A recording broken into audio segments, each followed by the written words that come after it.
y'all, I am Tajma Van Beer and welcome back to my segment of Your Vibe, Your Tribe.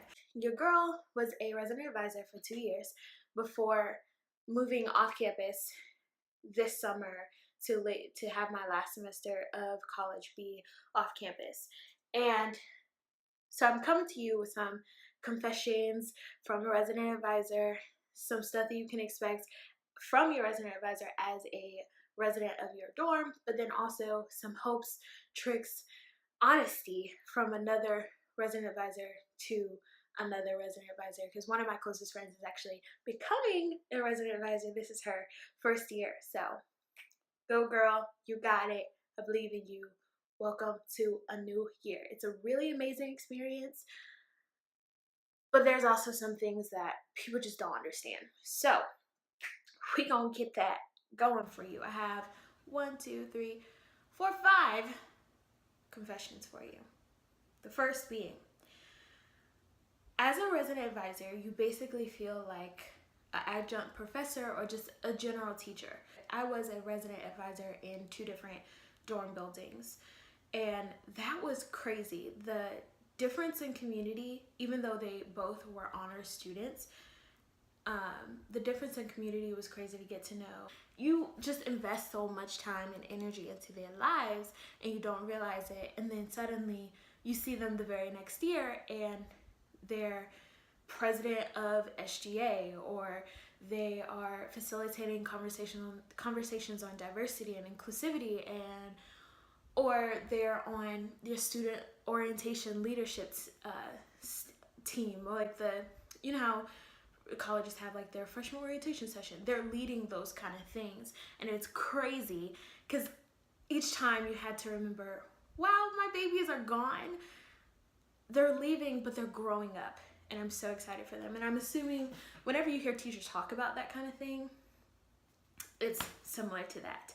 Number 2, a lot of people, and it's probably one of my biggest pet peeves as a resident advisor, a lot of people, specifically other students, forget that resident advisors are also students. So I had so many people, I have never been called ma'am so much in my entire life. And you're like, but I'm the same age as you.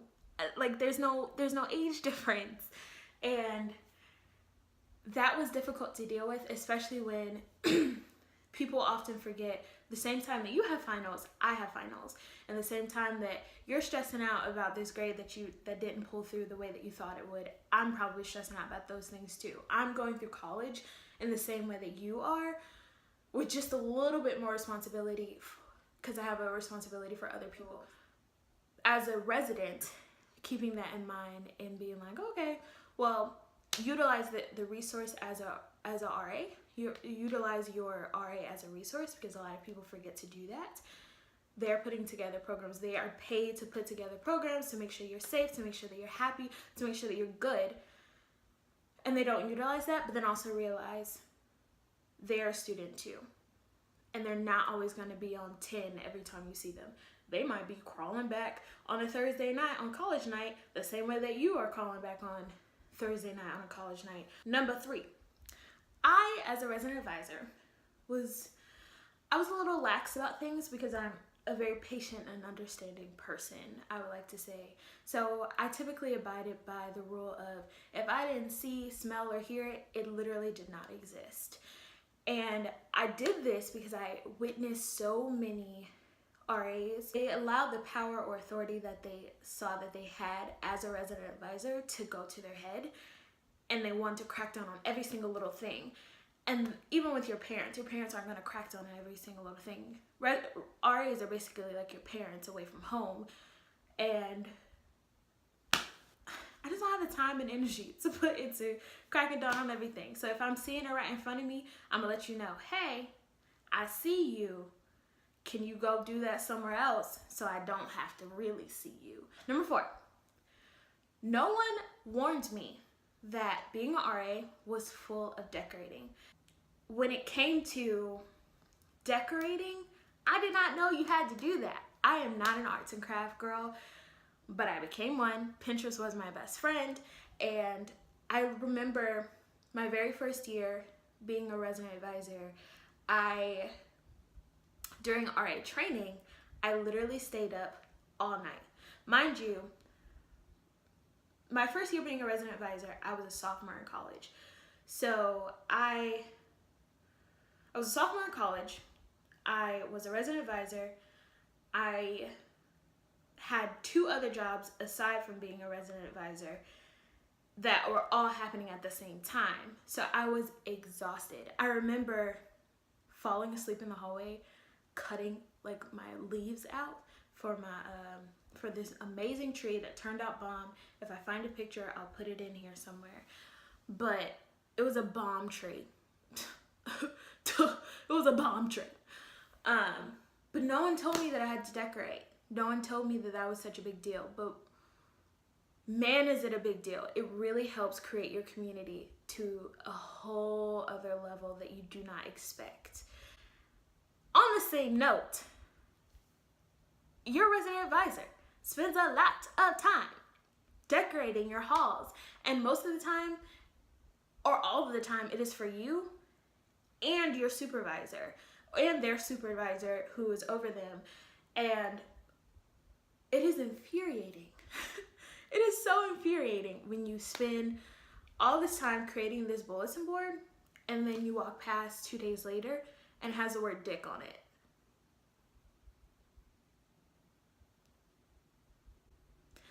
My bulletin board had the word dick on it so many different times, and that's frustrating. So be cognizant. Just be a nice person. Be a nice resident. Don't write dick on my freaking bulletin board. Don't do it. Don't do it. You and I are not going to have a good time if you're writing dick on my bulletin board at all. And then the last thing, which I think is very important and I think is very pivotal for any resident advisor, is I personally did not take on the position of being a resident advisor, or a better way to phrase it is, my number one motivation for taking on the position of being a resident advisor was for the money that I would get in a paycheck every month and the discounted housing. And a lot of people will try to make you feel bad for taking on the position for that reason, because you're supposed to do it for the good of higher ed and residents and getting people acclimated to the university because you love your university so much and you really care about student affairs. I care about student affairs. I don't want to do it professionally, but I care about student affairs. I care about the residents. I care about my school. I love my school. I think my school is amazing. Yes, it has rooms to grow, but anything has room to grow. I love my damn self, but I have room to grow. So I say that to say, don't let anybody make you feel bad for your main reason for taking on the job is the money and discounted housing. I think over time, you will learn to appreciate other things about the job, and you definitely should not take the position if you don't think that you can handle a lot of different personalities and 3 a.m. calls and talking someone off the ledge and having conversations with sexual assault survivors. All these different things are very intense things. Being a resident advisor is a very intense position, and it's something that should be taken seriously because there's so many extremes. But it's okay that your motivator is the money. That is okay. And there will be people that will try to say that, oh, you're a bad person for that being your motivator.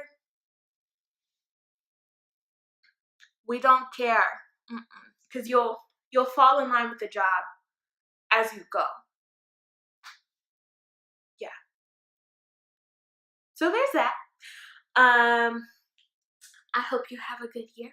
I hope you have a great beginning of the semester. I hope you join all the clubs. I hope you, if you're a resident, I hope you join all the clubs, and I hope you enjoy your time as a freshman or as any grade level, class level that you're in.